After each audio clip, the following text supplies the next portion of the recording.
Refugees from around the world are finding homes in New England. It was a dream to live in America and to be successful.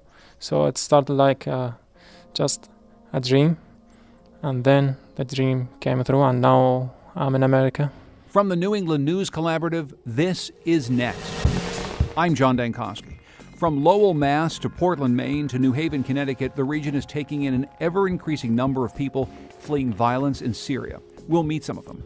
We'll also ask Only a Game's Bill Littlefield about why the New England Patriots became the only major sports franchise that's named after a region. Whether you're in Connecticut or Rhode Island or Maine or Vermont or New Hampshire, you regard them as your home team. And just in time for Halloween, ghastly stories of graves unearthed in search of vampires. Mainly they were looking for what they considered fresh blood in the heart or sometimes in the other organs, like the liver or the lungs. It's next. Next is powered by the New England News Collaborative, 8 public media companies coming together to tell the story of a changing region, with support from the Corporation for Public Broadcasting. Coming up, Bill Littlefield of Only a Game considers the psyche of the New England sports fan and what holds Red Sox Nation together. Don't tell me that baseball is life and death. It's much more important than that. But first, the number of Syrian refugees resettling in New England has risen sharply in just the last year, from 132 arrivals in 2015 to nearly 700 this year. Of course, this effort reflects President Obama's commitment to welcome more than 10,000 refugees across the U.S. this year, and also the national political rhetoric that continues to swirl around the vetting of those fleeing war zones. WBUR reporter Shannon Dooling visited one of the oldest resettlement agencies in New England to learn more about who is arriving and the people welcoming them. In the basement of the First Baptist Church in Lowell, Massachusetts, newly arrived refugees from Somalia and Tanzania stand shoulder to shoulder with new arrivals from Afghanistan and Syria. They're all sifting through sweaters, scarves, jackets, and hats, looking to stock up ahead of the cold weather, while children hammer away on the keys of an old piano. I don't think they're ready for a New England winter, so I think this is really good.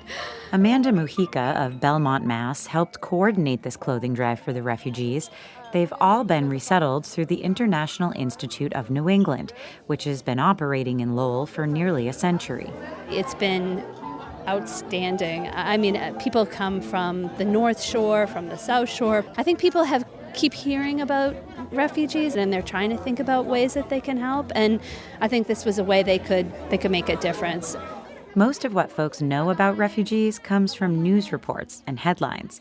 But as more families resettle in places like Lowell, there's more interest in actually getting to know refugees personally. Cheryl Hamilton is site director of the International Institute's Lowell office. She says the organization is seeing an influx of people calling, wanting to get involved. There's a lot of rhetoric right now against immigrants, so that's certainly drawing some interest. But also I think that the families are here now, and people are starting to connect with them, and like our Syrian families, and they're hearing about them, and they're telling other people, and they're getting excited. The arrival of Syrian refugees has been especially scrutinized since the country's civil war began 5 years ago. In the wake of the Paris terror attacks last year, Massachusetts Governor Charlie Baker said he no longer wanted to accept Syrians until he learned more about the vetting process. Baker now says he's satisfied with the screening after learning that most of the refugees coming here are women, children, and families. My name is Zainab. I came in here 4 months ago. My name is Khalil. I'm from Syria. أمينة حسو صرنا 3 أشهر جايين. That's Zainab, her father Khalil, and mother Amina, 3 members of the Abdo family. The 4 youngest children are in school.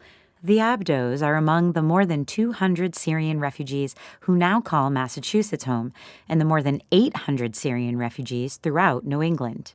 The family fled Aleppo in 2013 after living more than 2 weeks in the rubble of their bombed house, surviving on bread alone.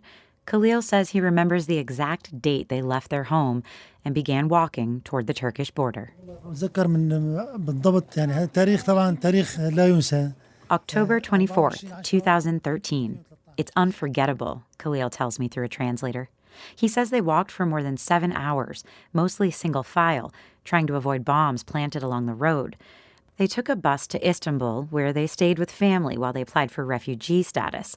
After almost 3 years, Khalil says they learned they were coming to Massachusetts. والله خايفين من كل شيء يعني خايفين لأنه مجتمع They were afraid of everything, he says. مثلا ما بنعرف لغة جديدة. A new language, new culture, the transition. What would life be like here? يعني كان شوي بجوز متخوفين بس لما جينا وشفنا الواقع. But now they're very happy and grateful to be here. فرحانين حالي كتير فرحانين يعني بجيتنا لهون. There were 68 Syrian refugees resettled here last year. That number is up to 155 this year.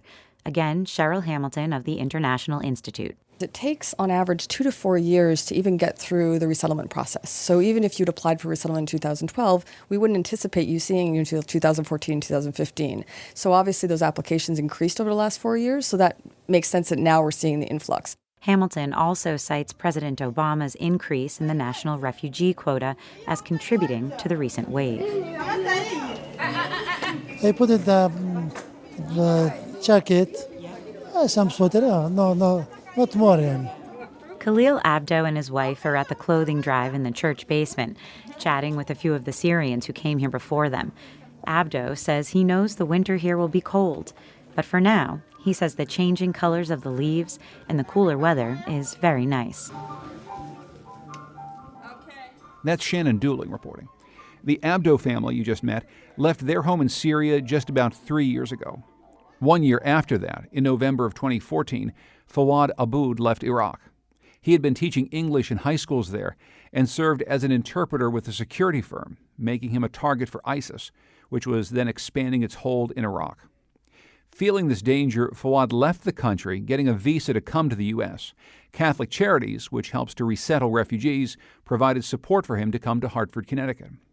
He told his story to the project Words in Transit by New England Public Radio, in partnership with Amherst College's Copeland Colloquium.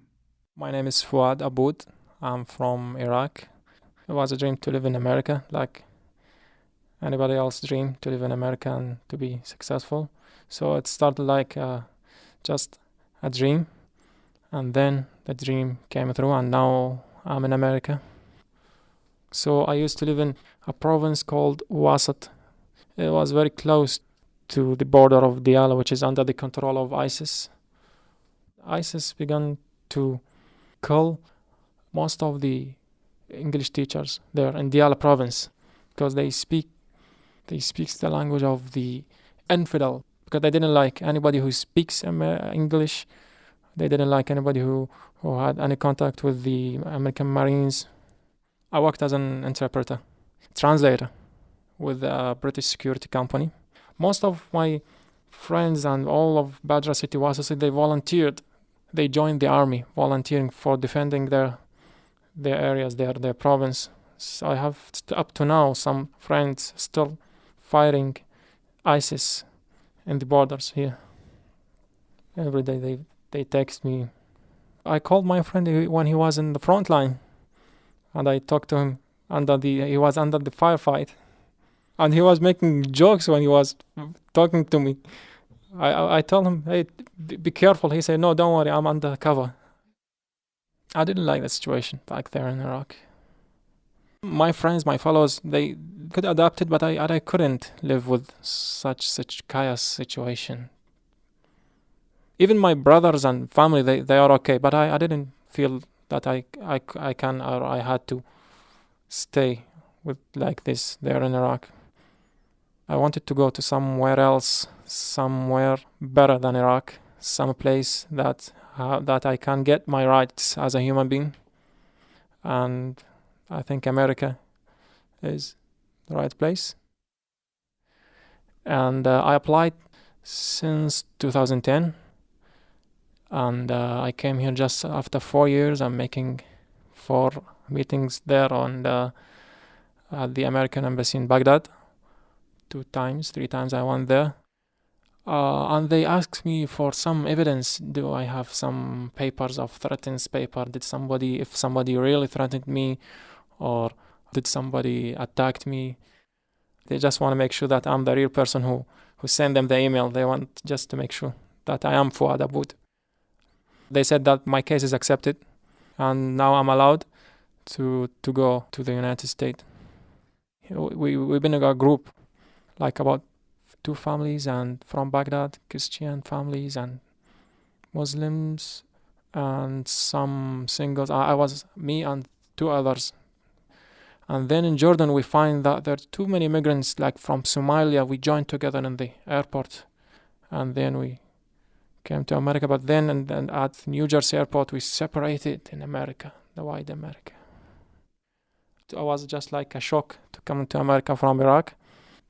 But next day, I wake up in the morning and find myself in America in some place, in an apartment with some people from Somalia.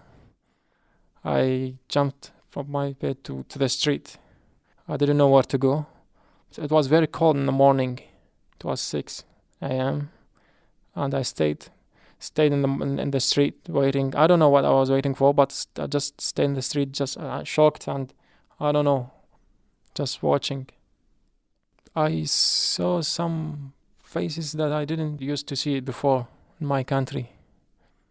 I was a bit frightened, but I knew that's not gonna last for a long time, that something good will happen, and I'm gonna see something different. I'm going to change my place to some better place maybe. And then I did. First, the Catholic Charities used to give us like $200 every month, and they pay for the apartment rent, and they pay the bill. They did it for 2 months, 3 months, and then they put me in a job. Some manufacturer for making some aluminum parts. I worked there for about 1.5 months and then got laid off. It was a very hard job. And I used to wake up at 4 in the morning and come back at 4 in the evening. So almost I spent all the day there. These days, the last week, I used to go and help some people to study English as a second language at the library, some immigrant people. My goal isn't to work and make fortune and be rich. I'm here to study, to pursue my study, to have the master degree in English. I have planned for everything, but I didn't expect that they are not going to accept my degree, my bachelor Iraq University degree. First, I have to evaluate it, and then I have to complete some courses. Before I was a high school teacher, and I have 2 years experience in teaching in elementary school, and I hope I could find same job like a teacher or tutor here in America. So I'm working on that, and I don't know what's gonna happen in the future, but I hope finally I will get the job and maybe pursue my study. Yes, America is the dreamland, but you still have to work. You have to work hard, actually, to accomplish your dream. That's Fuad Aboud, telling his story to the project Words in Transit by New England Public Radio. To see and hear more stories of people making new homes in New England, go to nextnewengland.org. Coming up, from Brady to Big Papi to Bentley, Bill Littlefield gives us his take on New England sports culture. It's next.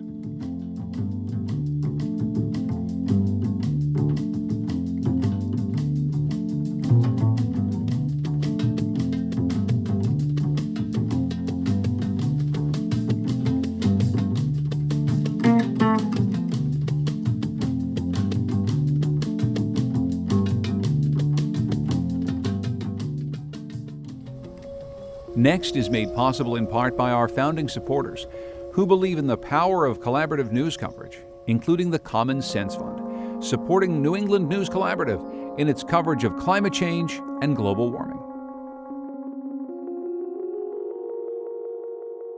As a region, New England is held together by history and tradition, by geography and politics. But what about sports? There are, of course, the Patriots to hold us together, the only NFL team to use a region to define its territory. They are a powerhouse, off to another great start this year, despite their star Tom Brady missing games at the start of the season due to the Deflategate controversy. They've only really held a grip, though, on New England since the 1990s, and they're as likely to be loathed outside our region as loved within it. Then, of course, there's Red Sox Nation, a fan base with a deep-seated love of the baseball team from Boston that stretches from Maine across to Vermont and south to most of Connecticut. We wanted to find out more about the sporting culture of New England and the role that sports can play in helping to define us. So we turned to Bill Littlefield, the longtime host of Only a Game, a weekly NPR show about sports that's produced at WBUR in Boston. Bill Littlefield, welcome to Next. Thank you. Well, first of all, let's start with this. Do you think that there is a New England sports identity that you've identified over all these years of covering sports here? Oh, well, I think there are a number of different identities, and of course they shift over time, or they certainly have shifted over time. The most dramatic, of course, was the identity that most people associated with the Boston Red Sox, which involved losing for a very long time and not winning the World Series within the lifetime of almost anybody. But that was blown away in 2004 and 2007 and then again in 2014. Suddenly the Red Sox were three-time World Series winners in the new century, and that identity utterly changed.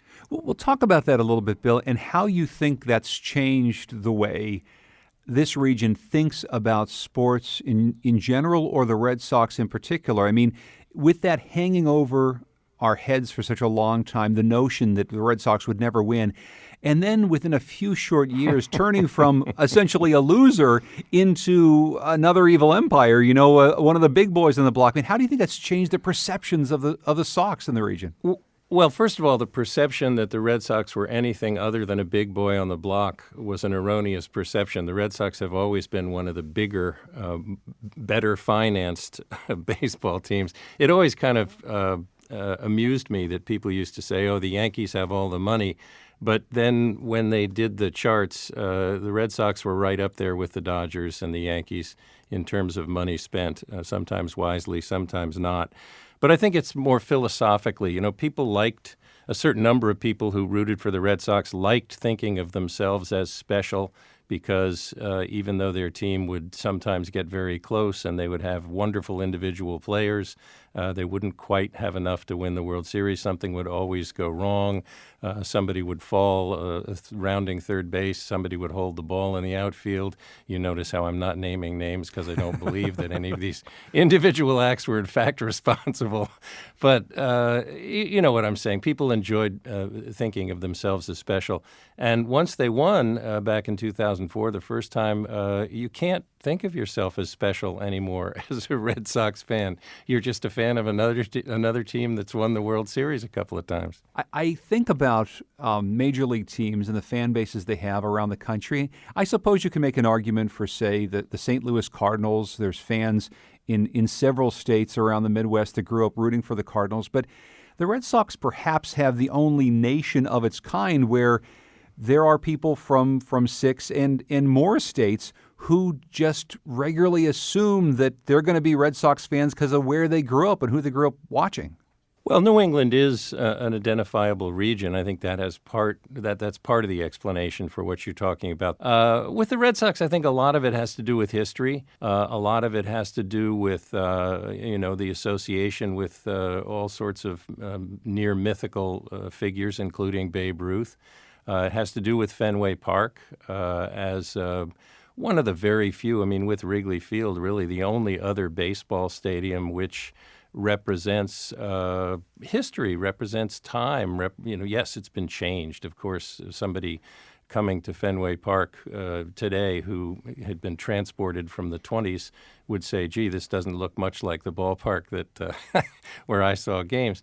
But still, it is the same location. It is the same place. There are ghosts there, no question about it. And that has a lot to do with the attraction as well, I think.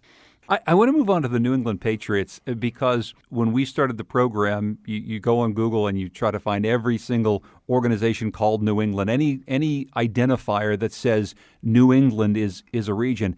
But unfortunately, like all the Google searches come up as New England Patriots because they've become this phenomenon. Maybe you can take us back first, Bill, to a time before it was like this, because I lived in Boston in the late 80s and early 90s for a time, and people didn't think about the Patriots the same way they think about the Patriots now. No, they certainly didn't. In fact, for a number of years, the Patriots were a joke. They were a disgrace in terms of the locker room behavior of their players toward female writers. No, they were a joke, and they were a joke on the field. They were a bad team for the most part, and you're right. They certainly were not something that people took seriously or took into their hearts. But a number of things, I think, have come together to create the phenomenon that the New England Patriots are today. One of them is they've won a hell of a lot of football games, including a handful of Super Bowls, and winning tends to collect a lot of people's attention. Another is that they have Tom Brady, who is, as many people will tell you about the marketing of football, pro football today, it's pretty much dependent on a handful of superstars, and Tom Brady is certainly one of them. Also happens to be married to a woman who I think is probably making even more money than he is. So you got that celebrity couple thing going on, which is very important because Brad and Angelina are no longer married, as I understand it. That's so true. You got to have somebody at the top of that celebrity pyramid. And then you have conspiracy theories. And America loves nothing so much as they love conspiracy theories. What did Tom know and when did he know it as far as how much air was in the football? So it's just ridiculous. And people who hate the Patriots have conspiracy theories about, whether the entire league's decision-making process is tilted towards Bill Belichick and the Patriots. And they love that stuff. And that makes Patriots fans very defensive, and it sets up all kinds of subplots which interest all sorts of people. But that's why I find them to be such an interesting outlier, because I think you and I will agree that the Yankees were always seen as the big bad Yankees, and they're the team that all across America people pick out to hate. I guess I just find it interesting that the football team that represents Boston and New England, the New England Patriots, is that team. I mean, they're the team that everyone else loves to hate. How do you think that sits on the psyche of the New England sports fan to be a fan of Tom Brady and know that everyone else just can't stand them? Well, it's probably a little dangerous to generalize, but I think some people probably love it. Some people probably enjoy it thoroughly. And of course, some people think that the attitude towards the Patriots is ridiculous because, first of all, the whole so-called Deflategate thing was, nobody short of Donald Trump could have made that up. And so it was ridiculous. But who knows? Probably some people enjoy being hated and enjoy the fact that their team is hated by fans around the country, and some people are probably unhappy about it and wish to disabuse fans around the country of their mistaken impression. Now, back in the early days, of course, they were the Boston Patriots. Why do you think they maintained the name the New England Patriots, and what do you think that brings to the franchise, the fact that they are attempting to identify, as no other regional sports team does, as New England as opposed to Boston, which is really where we know they're based? Well, maybe they were trying to get out of that that historical slump that they were in earlier, because they used to play their games everywhere. I mean, they played at Boston College, they played at Fenway Park, they played all over the place until they finally found a home in Foxborough. Also, as you have suggested, it is a way to give people all over the region a sense of ownership of the team. So whether you're in Connecticut or Rhode Island or Maine or Vermont or New Hampshire, you regard them as your home team, even though sometimes there's a certain amount of traveling involved to get to the home. It still works out. Of course, there was a very brief window of time in which right here in Hartford, where I'm sitting right now, we believed the New England Patriots might come and live here. And it did, honestly, some irreparable damage to the psyche of a lot of Connecticut sports fans who thought they might be getting a Major League football team coming through. Did you ever, from the first time you heard that the New England Patriots would be moving south to Hartford, did you ever believe it would happen, Bill? No. I regard that as one of the great sleight of hand maneuvers ever perpetrated by the owner of a pro sports franchise, rivaled only by the hoodwinking of Rhode Island by Curt Schilling, who wasn't even an owner. No, I never believed that the Patriots would move. Yeah, and we probably shouldn't have believed it here either. But it's such a classic song and dance. You know, you threaten to go somewhere in order to get something that you want, and Robert Kraft certainly got everything he wanted. Well, the governor who got hoodwinked later went to jail, not for that, but for something else. That's, I suppose, for another story. I was jotting down the things that I identify with the collegiate sports culture of New England, and I came up with, the Yale-Harvard game. Of course, there's UConn women's and men's basketball, which have been dominant for years. There's so many schools and so many sports that are played. Is there anything that ties us together in a collegiate way, I suppose, around sports? The ones that you've mentioned to some extent, I think, especially the Yale-Harvard game, is just because it's been going on for such a long time, and people love to make fun of fans on both sides of the field waving their handkerchiefs at each other, that sort of thing. My own favorite basketball team in the region is the Bentley University women's basketball team, which is, as we speak, rated number one Division II team in the nation and won a national championship a couple of years ago, and is coached by a woman who is perhaps the most accomplished basketball coach in the country, or certainly one of them. So, it just depends on sort of how much you're willing to look beyond the headlines and see what you can find. Finally, the Boston Marathon, of course, has been one of the great sporting events in America, in the world, for a very long time. And just a few years ago, when the bombings happened, it took on a new kind of significance. Can you talk, Bill, about what the Boston Marathon meant to the city and to the region, and then what it means now after those events? Well, I think what it has come to mean it has come to be a symbol of endurance, perseverance, determination. You're not going to stop the Boston Marathon, no matter the outrage that did accompany a marathon during that awful bombing incident. People are going to continue to come. People are going to continue to celebrate the accomplishment. People are going to continue to run. Even lots and lots and lots of people who have no hope at all of being competitive in it, they want to be part of it. And it's that sort of event. It transcends sports. It's something people want to be a part of. They want to be there for it. They want to, if nothing else, stand along the side of the road and clap as the runners go by, because it has become a historical event and a celebration of endurance and the determination to carry on no matter what. Bill Littlefield is host of Only a Game at WBUR and NPR. He joined us today from the studios of WBUR in Boston. Bill, thanks so much for joining us. I appreciate it. My pleasure. Thank you for the opportunity.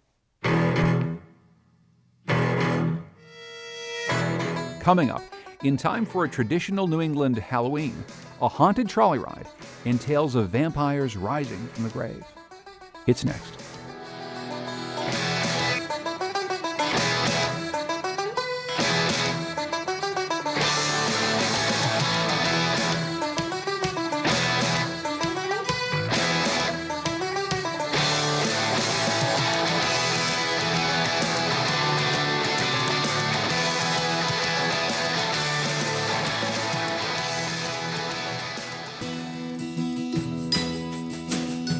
Next is made possible in part by our founding supporters, who believe in the power of collaborative news coverage, including the Melville Charitable Trust, supporting the New England News Collaborative in its coverage of housing and homelessness. You've heard of haunted houses. Maybe you've ventured out on a haunted hayride or two. But imagine heading into a patch of dark New England woods on a chilly October night on a trolley car. Any other month of the year, the Connecticut Trolley Museum makes for a family-friendly outing alongside a stretch of historic track. But in October, it becomes Rails to the Dark Side. Next, producer Andrew Maraskin took a tour. My name is Larry Bryan. I am Vice President of the Connecticut Electric Railway Association, which is regularly known as the Connecticut Trolley Museum. So when were these rails laid down? Was there like a trolley line to Hartford that was connecting it to somewhere else? Originally, the right-of-way was part of the Hartford and Springfield Street Railway Company.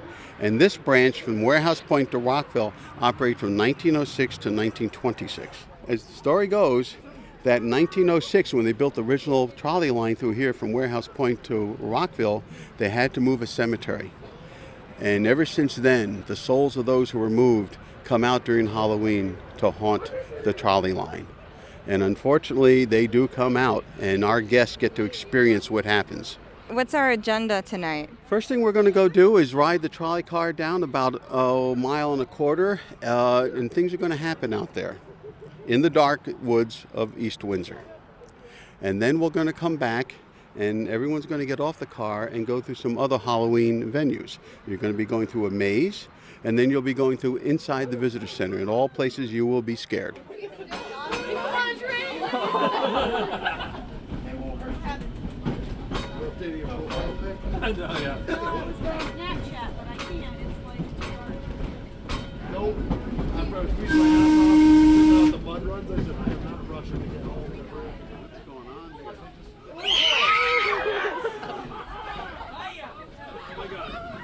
We're being surrounded by torch-wielding figures.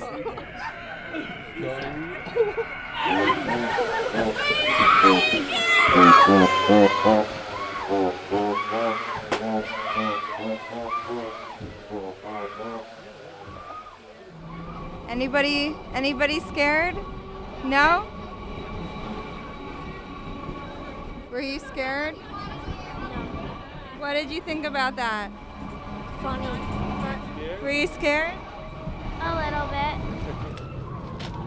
Now we're going to go on the next portion of your visit. Wow. Do you want to describe it?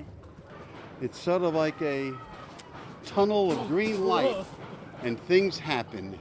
You have to be prepared. But let's Oh, wow. You really can't see these people coming from behind the lights tunnel. Woo! I think that's a head hanging off the ceiling. And there's a grass man right there. Disorientating. Oh, there's a man made out of grass. She didn't give me a high five.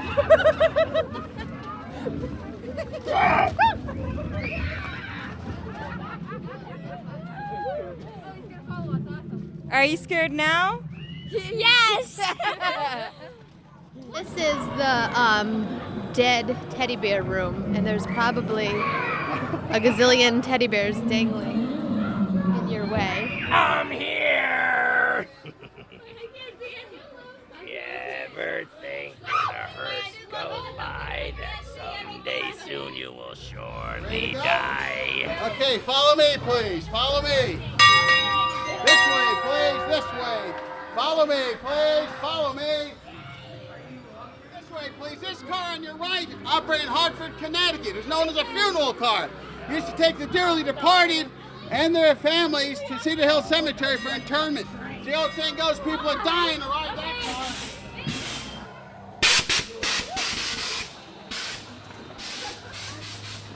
Now this car here operated in Cleveland, Ohio, unfortunately, 1927.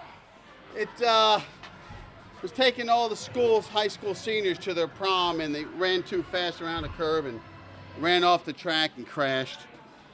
Most of them are stuck here for eternity, not very happy. How was prom? Amazing. If I ever got to go. Leave us now! Please come back! Happy Halloween! Happy Thanksgiving! Merry Christmas! What did you think of the experience? It was fun. Oh, you couldn't. It was the first time in my life, and it was awesome. This one here, oh my. How was it, babe? It was scary. It was very scary. This is great. Held on This for is dear funny. life. What did you guys think? That was pretty nice. scariest thing I've ever done, literally. I could not breathe. What other scary things have you done? Like the Six Flags haunted houses don't even compare to this. This is like so much scarier. Why is it so much scarier? Like all the effects, like the darkness, like where I can't even see at all. Like it's so crazy. And then I'm screaming. That's Andrea Maraskin reporting. You can find more about the Connecticut Trolley Museum on nextnewengland.org. So here's a spooky story for you. Edwin Brown of Exeter, Rhode Island, was already seriously ill with tuberculosis in January of 1892 when his 19-year-old sister Lena died of the same disease. With no medical cure, neighbors convinced Edwin's father to let them do something dreadful: exhume Lena's grave to check her heart for liquid blood. If blood was found in the heart, and it was, the villagers said that meant she was a vampire, rising from the grave to feed on her brother's living flesh. They cut out the heart, burned it, and fed the ashes to Edwin, hoping this would cure him. He died 2 months later. Folklorist Michael Bell has documented over 80 such exhumations in the United States, most of them in New England. He's the author of the book Food for the Dead, On the Trail of New England's Vampires, and is working on a second book, The Vampire's Grasp. Michael Bell, welcome to Next. Glad to be here. First of all, tell us about the title of your book, Food for the Dead. Where does it come from? Actually, it came from a poem that was written by an eyewitness who saw one of these vampire exhumations in Plymouth, Massachusetts in the early 1800s. And he decided not only to describe it in prose, but to end his article that was published in a newspaper with a poem. And the last line was, "The living was food for the dead." Tell us about how this type of vampire mythology made its way to the New England states. Well, most of us, and I think rightly, when we think of vampires, we think of Transylvania, Romania, Eastern Europe, and certainly that's where it came from. So it's surprising that in an area like New England, which was settled by people mainly from England, that we have a folk tradition that's really not known in England, but is very well known in Eastern Europe. And I think it came here with some of the early immigrants from Eastern Europe. There weren't a lot of them, but enough to make an impact, and many of them were traveling, what we would call today quack doctors, who were selling cures. One of the cures they were selling, of course, was for consumption, or what we call now pulmonary tuberculosis. And so they would travel throughout the Northeast, set up shop, advertise in a local newspaper, charge people money, and then when things didn't work out too well for the cures, they would travel on to another town or another village. And I think we have good evidence from the very first case that I found in New England, which was in 1784 in Willington, Connecticut. A town official writes to a local newspaper complaining about a foreign quack doctor in town who was selling cures for consumption, and in fact had induced one of the town officials to exhume the bodies of his children to try to stop the disease from killing the rest of his family. So to me, that is almost like a smoking gun. Once it got here, of course, it became part of folk tradition. Then the ritual was passed around by word of mouth and by imitation, and it underwent variation, as it traveled around through, more than 100 years, at least. Is there something specific about the disease known as consumption, what we now know as tuberculosis, as you said, something about that disease as opposed to others that might have led people to believe it was the work of vampires or some supernatural force? Absolutely. The disease, pulmonary tuberculosis, is in most cases a very slow-moving, slow-burning disease. So once someone gets it, they don't die immediately with a fever like, say, smallpox or scarlet fever, something like that.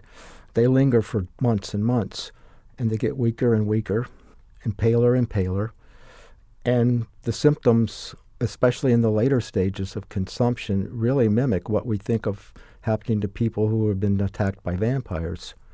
So they start coughing up blood. Your relatives come into the room where you're staying, in the sick room in the morning, and they see you've got blood around the corners of your mouth. Your bedclothes may be bloody.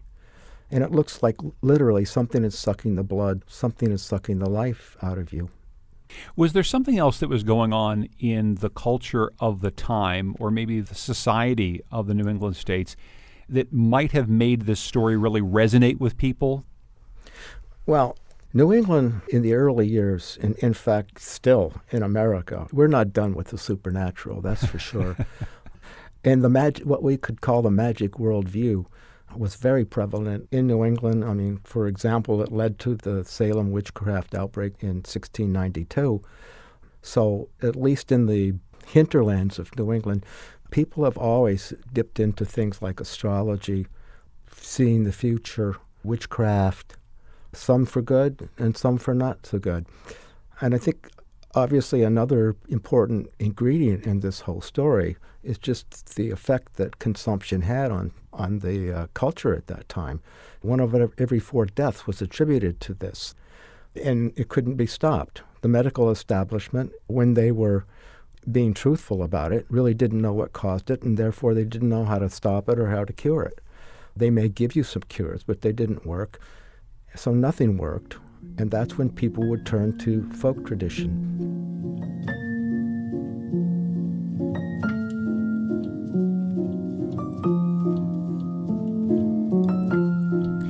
You have some eyewitness accounts of these exhumations in your book. Could you maybe read an excerpt for us from one of them so we can get a little bit of a sense of what this was like, what happened here? I'll read you an excerpt from one that's not in the Food for the Dead, but it's in the book that I'm just finishing now. On Monday, July 21st, 1788, the Congregational minister of Belchertown, Massachusetts, confided his suspicions that a deceased family member was feeding on its living kin. So in a letter to his friend Colonel Elijah Williams of Stockbridge, Massachusetts, Reverend Justice Forward described what he called his great concern when his daughter began bleeding inwardly as they were on a journey. He wrote that his anxiety was that of a parent whose family was so wasted with consumption, 3 dead with it, and 2 more in imminent danger of death. He described how he had consulted many about opening the graves of some of the deceased to see whether there were any signs of the dead preying on the living. And last Friday, Mother Dickinson's grave was opened. She had been buried almost 3 years. Martha Dickinson, Forward's mother-in-law, was wasted away to a mere skeleton when she died. In an almost clinical description, Forward described what he saw when the grave was opened. The coffin had moisture in it towards the foot, face fallen into the bones, the lungs consuming as fast as any part, did not properly adhere, but seemed like meal, a little wettish. Dr. Scott of this town opened the body. We did not try to separate the lungs from the body, but buried him again. Someone in the gathering suggested that perhaps she was not the right person. Undaunted by this setback, Forward concluded to search further. So on Monday morning, the day his letter was dated, he opened the grave of his married daughter, Martha DeWitt, who had died almost 6 years ago. When they cut into the body, they discovered the lungs were not dissolved, but had blood in them, though not fresh, but clotted. However, Forward continued, the lungs did not appear as we would suppose they would in a body just dead, but far nearer a state of soundness than could be expected. The liver, I am told, was as sound as the lungs. So apparently convinced that they had found the malevolent corpse, they put the lungs and liver in a separate box and buried it in the same grave 10 inches above the coffin. Apparently that didn't cure Mercy, the daughter who was hemorrhaging that he talked about in the letter, but only 2 other family members died after that of consumption, and the rest were spared. So whether that's a success or not just depends, I guess, on your point of view. Could you just explain a little bit where you got that account? That was a personal letter that he wrote in 1788, but the letter didn't appear in public, in print, until 1877 in the Greenfield, Massachusetts Gazette and Courier. I guess it was in the papers of a nephew of Justice Forward who had passed away. It's such a fascinating account. What do we know about what they were exactly looking for? I mean, what did a vampire look to them if indeed they'd found one? Mainly they were looking for what they considered fresh blood in the heart or sometimes in the other organs, like the liver or the lungs. If the blood was liquefied, they would consider that fresh. And that was the tip-off, that this corpse, well, I won't say the corpse itself wasn't completely dead. The theory seems to be that the corpse was a vessel, and it was being used by some sort of evil spirit to kill the live people in the family. So what it would do is would inhabit one of the organs, usually it was the heart, and from there it would, through some occult influence, drain the life out of living family members. Usually they want to burn the organ, and sometimes they stipulate the ashes should be fed to anyone in the family who is sick.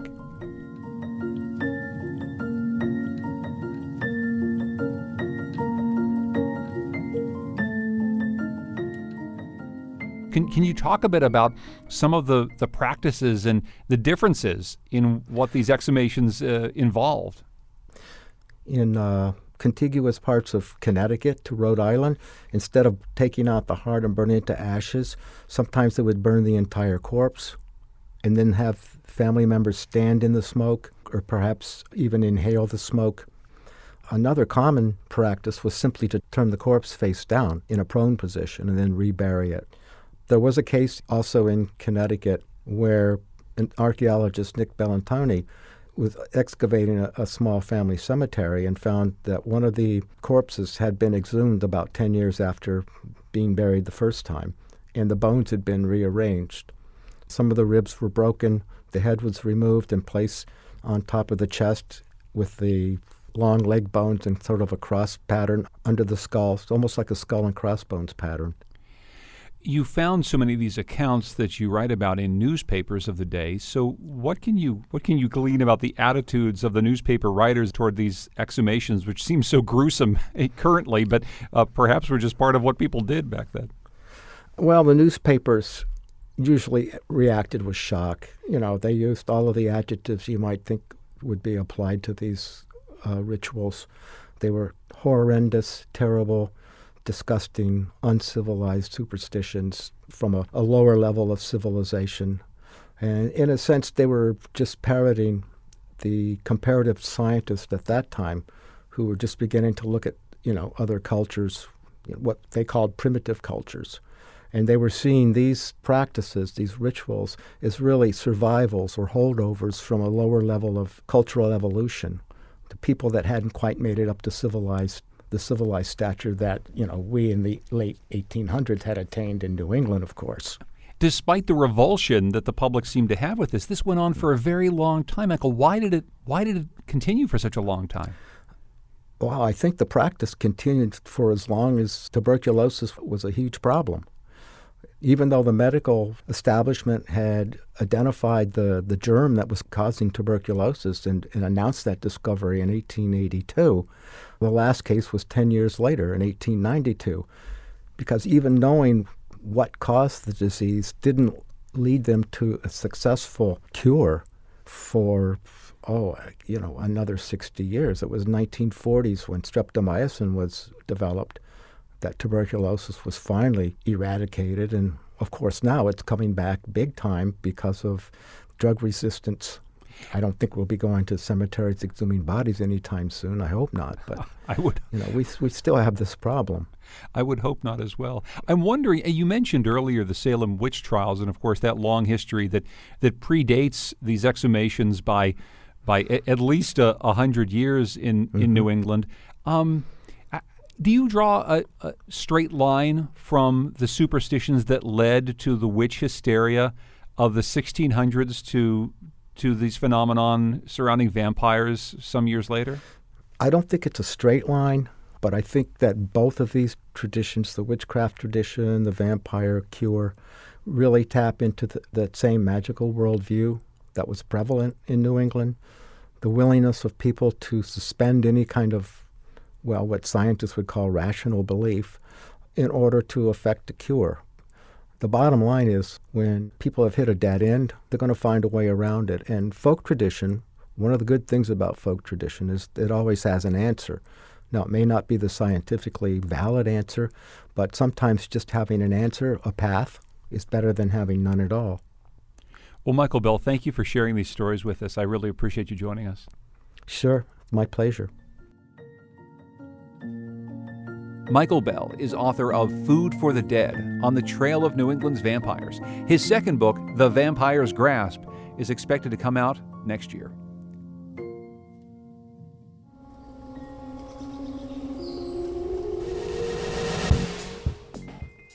Next is produced at WNPR by Andrea Moraskin. The executive producer is Katie Tolarski. The digital editor is Heather Brandon. Production help this week from Marquise Neal, Alan Roberts, John Voci, and the folks at KERA in Dallas. Our theme music is by composer Todd Merrill. You can hear more of his music at toddmerrill.com. Thanks also to Goodnight Blue Moon for their song, New England.